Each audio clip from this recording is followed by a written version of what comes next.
So, it's been a long time since I've been live with USMLE in our YouTube channel. So, it's good to be back. It's my first live stream after coming back, and I'm sure everyone that's going to get the notifications to join in is just going to be equally as shocked because it has been quite a long time since I've done anything here. It's 2021 now. There's a lot already that happened as we come to the end of January. I can vividly remember last year, January, felt like the longest January ever. And there were a couple memes going on all over the internet talking about, this January seems like the longest January, and then everything else just trickle effect rapidly vanished. We had things from Capitol Hill attack, and then Biden becoming president, all these things that are happening, major events, and now this one that's completely and directly related to us. So I'm going to, in this video, talk about things that are changing, things that are happening, things that are going to impact all med students that are preparing for their various exams this year in hopes of applying for residency. And then I'm going to talk about things that are going to happen with this channel and what I'm going to be doing from here onwards. Ever since we had our major issue last year, right around my birthday, around October 10 and 12, there were some copyright strikes, right? So we'll get to that. So January 26, 2021, as you can see on the screen, ECFMG and USMLE, these people, they came together, and apparently this is what they decided. They have basically decided to get rid of the most hated step exam, the CS, right? So this exam, there's a reason all the people in the world basically hated it, because it was not really an exam of wit. It wouldn't see how good of a doctor you are or something. It was really made to deter and knock out mainly people coming from other countries in the East, and anyone who didn't have optimal English, right? So that's what they wanted to do with this. They wanted to have people who took the test, they know their medicine, they know how to deal with it, they know all the things related to medicine itself, but they might not have pristine English, or they might not know certain ethical concepts about practicing medicine in America. That being said, they would get knocked out. So for example, I know a relative of mine who actually did all of their medical practice, med school, all of that in Pakistan. They came to America, they took their step exams, knocked out step 1, knocked out CK, it was perfectly fine. And of course, as you do step 1 and CK, you learn about ethics, right? The fact that you can't tell the parents of a 17-year-old that she's pregnant. The fact that you can't really go talking to other people about your patient's medical issues, whether it's related to the STDs they might have or some kind of cancer they might have, etc. A lot of ethics, right? Ethics has become the mainstay of medicine now because it's more confusing, right? So my relative that came, she was taking her CS exam, and the patient said, "I do coke." Now, of course, to anyone in America, it's very evident what that means is I do cocaine. That's what that means. And at that point, you would have to order certain things, right? You would have to order a urinalysis. You would have to see if their blood pressure is elevated because cocaine is an alpha constrictor, and so on. Now, she didn't catch that. She didn't understand that. She had never heard of someone saying, "I do coke, let's do coke," any of this stuff. So to her, it literally meant he drinks Coca-Cola, which is an understandable misunderstanding. It makes sense to think that way. And she actually ended up failing the CS because amongst that, I'm sure there were maybe 1 or 2 other things she did get wrong. But that was the one that she recalled that she did not know, and it was a huge shocker to her when we told her, like, no, that's not what that meant. And it was that linguistic aspect of that, right, that really knocked her out. Otherwise, her English was actually pristine. Her English was perfectly fine, and she could understand English very well too. But see, it's dumb things like this, and on top of that, this is almost a $1,200 US exam, right? People that already took the exam are very upset about that because they're not getting anything back for that. You're not getting any of it back. All $1,200 you put into taking this test, gone. Right? You got your results, meaningless. It was a waste of time. It was a terrible exam. Now, what sucks though, and what's scary, is this part right here where they say, let me see. Yeah, right here. So our change in direction will allow us to take additional time to partner with the medical education and medical board community, which are both pretty shitty communities, to better develop innovative ways to assess the breadth of clinical skills in medicine.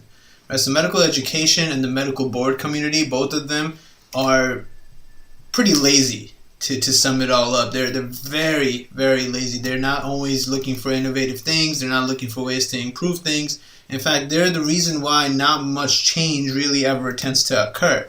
I mean, the last big change that occurred was that some, you knocked out some questions from step 1. So it went from being a bigger test to a slightly smaller test.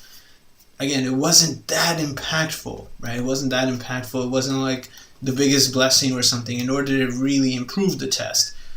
Getting rid of CS is a great step, but I feel like this wasn't a decision they made. It was more of a decision that was forced onto them because they couldn't restart it. They couldn't figure out a way to get students to go into test centers and do the CS exam. Plus, keep in mind that the CS exam is only done on American soil. And even in America, it's not done in all the states. So you would have to travel, flights would be involved, and all of that is not really working very well due to the global pandemic we're all still facing, right? Because even though a potentially active vaccine is out there, not everyone is vaccinated. You can't get the vaccine to every individual. It's apparently in New York, some hospitals are actually running out of it. So it's a shocker, right? That being said, there's no way that people are going to be able to come to test centers to even take CS. So this was a decision that was forced on them, not that they decided to do this because they feel like it's not a fair or adequate test. So now what's scary about this part is that they're thinking of ways to assess and innovative ways to assess the breadth of clinical skills. So they're probably going to come up with a new thing eventually. That being said, anyone this year and possibly even next year shouldn't really be affected by that.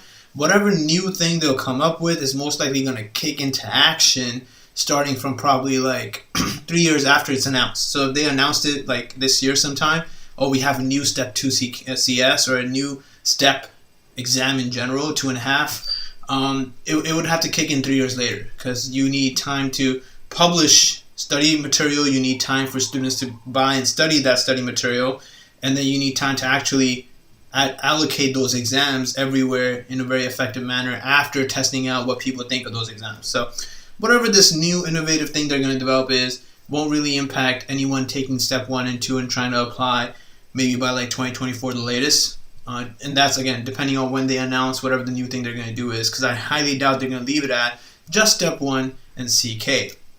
That being said, the previous announcement that was a huge deal was this, right? That the step 1 is going to be a pass-fail score. This was announced November 2nd, 2020, and it was a huge deal. Everyone was confused. People didn't know how to take that really, right? Because is that a good news? Is that a bad news?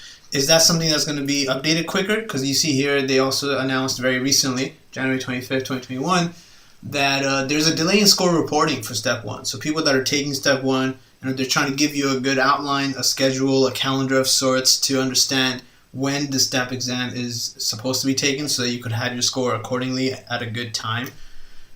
But, if it's pass-fail, is it really still going to take that long to grade? Am I still going to be waiting those treacherous, terrible, almost 3 to 4 weeks to hear a score, right? Because that's literally, that time is worse than the time you spend studying for the test and actually taking the test. That time after you're done with the test, waiting to hear back how you did, that's the worst. That is literally the worst. So, pass-fail, is that a good thing or not? Well, that comes down to how you feel about medicine and your medical studies itself, okay? Because now that the CS is gone, right, this remember the time frame of things. First they announced it's going to be pass-fail. At that time when they announced it, they weren't really looking forward to CS being completely canceled out. Right, so first they announced it's going to be pass-fail. Now CS is canceled out. So the only numerical grade that they can really differentiate between two students with is the CK. And a lot of students hate being differentiated based off of just a score, right? It's just not that meaningful. So when you make a test just pass-fail, that test also becomes less meaningful. Right? Step 1 becoming pass-fail, as opposed to step 1 having something like getting a 200, 210, 220, 230, 240, all the way to 260, it was much more meaningful, right? So of course it's very obvious who's going to be happy and who's going to be upset about this becoming pass-fail. If there's a student out there who's capable of getting a 250, 240 plus, they're going to be upset that this test is going to become a pass-fail, because when they take it in the future, they're just going to get a pass, even though they might have actually gotten a 250. right? They would much rather show off a 250 on step 1 than just show a pass, right? I don't know if when they become pass-fail that they're also going to put like, how did you pass? Did you pass with a high score or a low score? Or how they're going to allocate a percentile to your grade, right? These things haven't really been very clear as far as I looked. I couldn't find anything concise about that. So they have some policy change information about score reporting right here, but again, like, this is just a huge thing where they don't really break down how your score is actually going to look like. So that doesn't really tell you much, right? So it's again something that we're going to find out as we get there. But that being said, step 1 is going to become pass-fail, and they also sneakily announced that there's going to be more communication questions, right? More ethics questions, which are in itself a very hated topic, right? Because it's like you read the question, and being a math major, these are things that I've always hated. Because when I was back in college and I was studying upper level mathematics and I'm like proficient at calculus and all of that, it was fun because you read a question and you solve it and you know you could do the steps to get a very valid answer that you can also then check, proving to yourself that is the correct answer. When you do medicine or any other non-math field, you can't really prove to yourself that you had the right answer. So you're hoping this is the right answer. And of course, we've all done UWorld and we've seen where it's a 50-50, right? A lot of people chose B and 50% of people chose C, where B was the correct answer. So, it's going to happen where there are going to be 2 correct answer choices. That always happens, right? 2 correct answer choices, but one was more correct than the other. That's a piss off. But that's something that multiple choice questions that are non-mathematical actually rely on, right? Whereas mathematical multiple choice questions rely on you solving it, getting a number, but you made a mistake, and they had the correct number for you there for that wrong mistake you did. They knew you would make this mistake and get like 10. Maybe the answer was 100. And then you'll see 10 in the answer choices and you'll pick it. Okay, silly mistake. That was supposed to be not happening, and you can practice to avoid that. Here with ethics, it's very hard to practice to avoid that. You read an ethics question, and you're able to knock out some answer choices for sure, because there are going to be some extreme answer choices that are either rude, offensive, just outright wrong, a lie, right? These are things you learn to not do when you're practicing medicine. Then there are going to be 2 answer choices that are both going to seem very viable. Very viable. In fact, in your real life practice, you would go with one or the other just because you got bored of using the same one, so you went with the other answer choice. But on the test, only one is better than the other, and that becomes a huge problem. So now you're on a pass-fail test that has more ethics questions. This is something that I've been engaging towards teaching a lot more, especially in my tutoring sessions. I try to go more in depth with these things because it's something that, once again, the same audience of students fails to answer those questions correctly. It's going to be the same students coming from the East, whether you're from China, Russia, India, Pakistan, any of these countries on that side, any of the Arabic nations, right? The practice of medicine over there, the language over there, the ethics over there in the East is completely different from what you have in America. That being said, you read an ethics question where the response might be something more aggressive, but it makes sense to do that. You might think it's the correct answer, but it wasn't because it was too aggressive. And you had to pick the more wimpy answer because that's how it is here. Right? Patients get intimidated, they don't come back to you, they report you, it's really lame. So that's something you're going to have to work towards. And then, of course, when you get to CK, you're going to have to kill it because now that's where they're going to see your numerical score. And, it's a hit or miss thing. So moving on to that, before we get there, First Aid 2021 is out, Kaplan Lecture Notes 2021 is out, it's all out. I have the links for it in the description here. Definitely worth updating yourself, right? So if you spent all of 2020 studying from First Aid 2019 because you were like, I'm not even taking the test anytime soon because this pandemic is screwing you over or something like that, you need to update yourself and get the 2021 version because there are far better images in here and it has a lot more things that I already had in my annotated version, but if you haven't purchased that, then definitely make sure you want to get this. And of course, UWorld now, as the time goes on, is going to have a bunch of new things in it that are going to be very intense, right? Because they're going to start focusing in UWorld on things that USMLE is announcing are going to be more high yield, like ethics. UWorld is also going to show to you something, and as well as AMBOSS, both of them are going to show you this thing where basically you're going to have questions that are leaning away from answers that everyone commonly remembers. right? Answers that everyone commonly remembers because it's a common question. It's considered high yield, and everyone's talking about it. Now that everyone's talking about it and it's so high yield, it's no longer a question that's even asked. So you might get the same question with a very unique, distorted, weird answer choice, and you might not catch that. So it's something you need to start solidifying in yourself. Different ways to answer things, different ways to see questions. And the only way to really get good at that is to do different questions, right? So if you're preparing to take step 1, I highly advise doing both UWorld and AMBOSS. AMBOSS has very good images, very good diagrams. They have color-coded x-rays and stuff and ultrasounds to really help train your eye. Same thing with their histology images. UWorld has started doing similar color coding as well now, so it's like it's a great way to see the same thing in 2 different ways and really grasp a more complete image. But the problem is that, you know, these are step 1 books. If you've ever looked at First Aid for CK or almost any CK prep book, because I know First Aid isn't the most commonly used or most notorious or most famous book for CK, almost any CK book you look at has things that's missing, significantly serious things that's missing, mainly because they assume you mastered it in step 1. Or at a bare minimum, they know you can go back to your step 1 book and check. And that's what you have to be doing. But what sucks the most about preparing for CK is that there really aren't any videos out there or any really good lessons out there, programs out there to prepare you for the CK. Now, before my channel had just hit the copyright strikes and whatnot, I had just started doing CK videos, and it was going great. I had both my annotated first aid for step 1, as well as my annotated first aid for CK, with all the extra things that CK book is initially missing in itself. And it was very, very, very complete. It had everything. So I was teaching things from the CK first aid, and then I would go into the step 1 first aid to complete the topic for completeness purposes.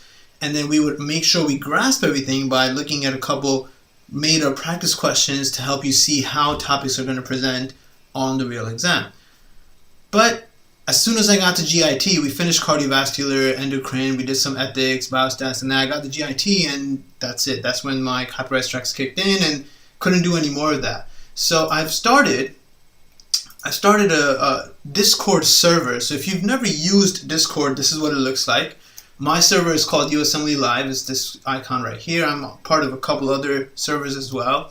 Right now, my server has 233 people. Right, these are the people that are online right now. And then right here on the left, you can see the different rooms you can join. Right, so everyone that signs up is going to be in this introduction tab as soon as they arrive to my server. And then people can meet with each other in these study rooms. These are open study rooms that everyone can see. You meet with each other in the study rooms, and you can study with each other. You can talk here. You could talk anywhere really. I have a whole list of as you can see right here, a whole list of different rooms to join, where you can go ahead and just study with each other. Right, so you can go into any one of these rooms, study with each other. What happened? I don't know where it is. It's not downstairs. It's probably in the big jacket over there. The big jacket, maybe it's in the pocket.